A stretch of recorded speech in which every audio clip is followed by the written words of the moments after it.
ఉదయకాల సమయంలో ఈ యొక్క వీడియోను చూస్తున్న దేవుని వాక్యాన్ని వింటున్న ప్రతి ఒక్కరికి ప్రభువైన యేసుక్రీస్తు నామములో వందనములు.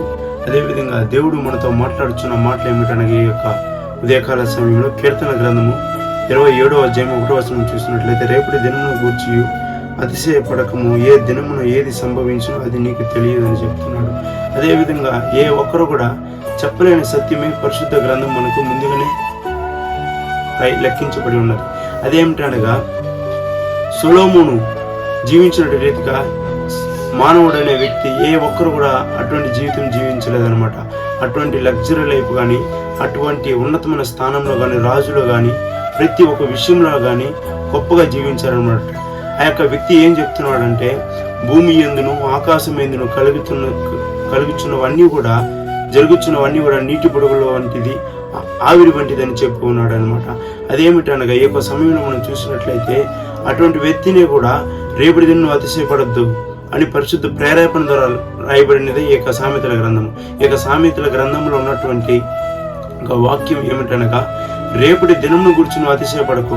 కొంతమంది మనం చూసినట్లయితే వారి యొక్క కుమారులకి, వాళ్ళ యొక్క మనవళ్ళకి ఒక కార్లు కానీ, ఇల్లు కానీ, అదేవిధంగా ప్రతి ఒక్క విషయంలో నగలు కానీ, ప్రతి ఒక్క డబ్బులు కానీ చేర్చి పెడుతున్నారు. కానీ ఒకళ్ళ ఆ యొక్క బిడ్డ ఒకళ్ళ మరణిస్తే, ఒకళ్ళ తన్ను మరణిస్తే ఎక్కడికి వెళతారని తెలియడం లేదు. ఇదే లోకము, ఇదే జీవితం అని జీవిస్తున్నాడు. ఈ యొక్క సమయంలో మనం చూసినట్లయితే ప్రతి ఒక్కరు కూడా తన యొక్క గుండెల పైన చేసుకుని చెప్పాలి, నేను ఈ క్షణంలో మరణిస్తే పరలోక రాజ్యానికి వెళతానా లేకపోతే నరకానికి వెళతానా అని. అదేవిధంగా మనం ఇక్కడ చూసినట్లయితే రేపటి దినం ఏమవుతుందో తెలియదు. మన యొక్క జీవితం ఎలాంటిదంటే పువ్వు వంటిది, నీటి బుడగలు వంటిది. మన నీటి బుడగలు ఇటు చేయబడితే ఏమవుతుంది, పగిలిపోతుంది. అటువంటిది అనమాట మన జీవితము. ఒక షాప్లో ఒక సోప్ బాక్స్ ఉంటుంది. సోప్ ఉన్నంత వరకే ఆ యొక్క షాప్లో దానికి విలువ. ఆ సోపుని అమ్మి వేస్తే అది విలువ లేదనమాట. అదేవిధంగా ఈ లోకం ఉన్నంత వరకే మన విలువ. ఈ లోకంలో మనం లేకపోతే మనం ఏం చేయలేము. అదేవిధంగా మనం ఒక రోజు అనేది మరణిస్తే పరలోక రాజ్యంలో ఉండాలి. అటువంటి విశ్వాసం కలిగి ప్రతి ఒక్కరు కూడా జీవించాలి. రేపు రక్షణ పొందుకుందాము, రేపు మన దేవుని వాక్యాన్ని తెలుసుకుందాము, రేపు మందిరానికి వెళదాము అట్టు కాదు.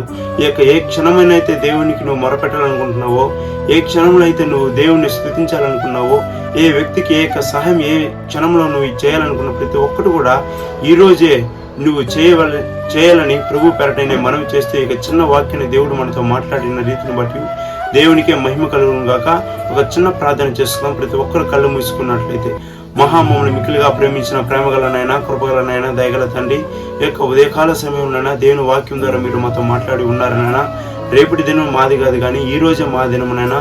ఈ రోజందే ప్రతి ఒక్కరునైనా దేవా దేవుని మాటలు వింటున్న ప్రతి ఒక్కరునైనా రక్షణ పొందలేని ఉన్నట్టయితే రక్షణ పొందుకున్నట్టు కృపను దయచేయమని, దేవుని వాక్యానికి, దేవునికి చిత్తానికి, ఈ యొక్క లోకానికి వేరుగా జీవించి మీకు ఇష్టడుగా జీవించి పరిశుద్ధంగా జీవించేట్టు గొప్ప భాగ్యం ఈ రోజే దయచేయమని కోరుకుని చిన్న ప్రార్థన మీరు విని జవాబు ఇచ్చి ఉన్నారని క్రీస్తు యేసు అధికారమైన నామంలో అడిగి వేడుకుంటున్నాం తండ్రి. ఆమేన్.